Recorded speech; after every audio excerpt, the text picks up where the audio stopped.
Okay, so chances are you've heard of Jollibee, right? Maybe you've even had their famous Chicken Joy. But what you might not know is just how massive this company really is. We're talking about a true global phenomenon. But it's not just about the crispy chicken. There's this whole other side to their story, a story about conquering your home market in a way you won't believe, and now making some really big promises about their impact on the world. So let's dig in and see what's really going on. So, let me ask you a question. How dominant can one fast food company really be in its own country? I mean, really just own the market? Well, when it comes to Jollibee in the Philippines, their answer is a lot. And trust me, the numbers here are absolutely staggering. All right, let's get right into the numbers because this is where it gets crazy. You have to understand with Jollibee, we're not just talking about another popular fast food chain. No. We're talking about a company that has totally, completely reshaped the entire food landscape in its home country. Okay, look at this. 30.7%. In 2023, the Jollibee Group controlled almost a third of the entire food service market in the Philippines. And listen, that's not just fast food. That's everything, from the little street food stalls all the way up to fancy fine dining restaurants. One company has a piece of almost 1/3 of that entire pie. And this is where it gets really wild. Let's put that number in perspective. Jollibee's market share is nearly 3 times bigger than McDonald's in the Philippines. Think about that. The Philippines is one of the only places on the entire planet where the Golden Arches aren't just beaten, they're completely and utterly dominated. Okay, so that was the whole food market. But what if we zoom in and look at just the fast food sector, their home turf? Well, that's where Jollibee's power is just on another level. They control over half of the market, 54%. That kind of dominance by a single company is almost unheard of anywhere in the world. So it's pretty clear Jollibee is an absolute titan in the Philippines. But, their ambitions were way bigger than that. They didn't just stop at their own borders. Let's take a look at how they took this thing global. I mean, look at this journey. It all started as a single ice cream parlor back in 1975. By the late 90s, they were already pushing into places like Vietnam. And fast forward to today, we're talking about 19 different brands, more than 9,500 stores spread across 32 countries. It's just an absolutely incredible story of growth.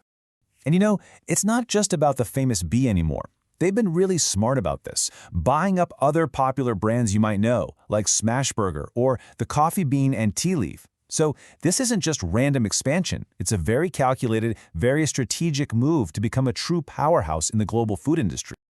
Okay, but as they say, with great power comes great responsibility, right?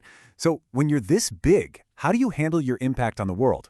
Well, Jollibee's answer is a big framework they call Joy for Tomorrow, and it's basically their roadmap for a more sustainable future.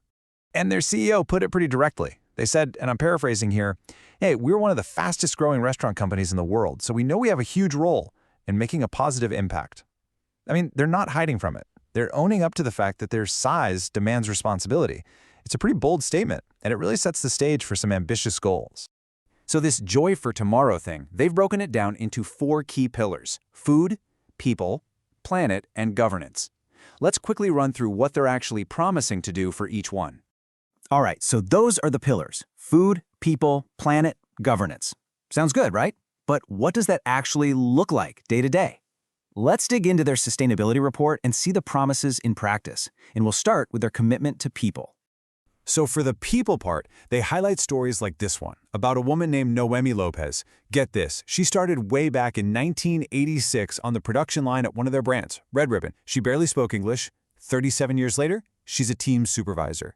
Jollibee really points to stories like hers as proof that, hey, we're serious about giving our employees a path to grow. And they've actually given this a name. It's their Joy for All vision.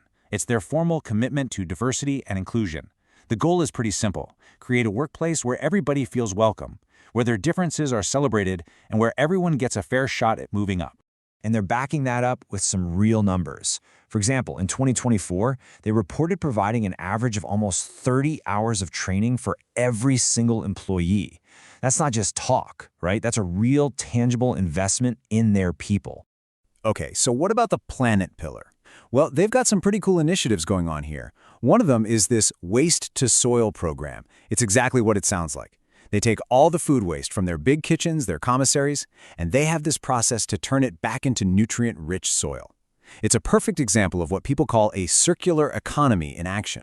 And it's not just about waste, they're doing other stuff too, like they're planting tens of thousands of mangroves to help protect coastlines in the Philippines. And they're retrofitting their stores to be more energy efficient, switching to LED lights, installing solar panels that can cut energy use by up to 30%. It's like they're attacking the problem from a bunch of different angles. And then there's the food pillar. For them, this is all about what they call responsible sourcing. Basically, they've identified 6 key ingredients or materials in their supply chain that they need to be extra careful about. We're talking about the big ones: poultry and eggs, palm oil, beef, packaging, dairy, and coffee. They're focused on making sure all of that comes from more ethical and sustainable sources. So, what does all this actually add up to? Well, if you look at their own report, they're posting some impressive numbers to back up these promises. That 29.6 hours of training per employee, for instance, or being at 99% cage-free eggs, planting over 21,000 mangroves, and a nearly perfect food safety compliance rate. These are the hard numbers they're pointing to as proof of progress. Okay, so we've kind of seen the two sides of the coin here, haven't we? On one side, you've got this absolute beast of a company with unbelievable market power. And on the other side, you have a company making some huge, very public promises about doing good in the world. And that really brings us to the central paradox of Jollibee. Think about it like this. On one side of the scale, you pile on all that market power, that 54% market share, the 9,500 plus stores all over the world. And on the other side of the scale, you put all these stated commitments, things like positive impact on society, their whole Joy for Tomorrow agenda, and ethical stewardship. You can't really separate the two, can you? They're totally connected. And that leaves us with one final big question to chew on. For a company this big, with this much influence, is doing all the sustainability stuff just a choice? A smart PR move? Or has it become an absolute necessity? A fundamental responsibility that comes with being that powerful?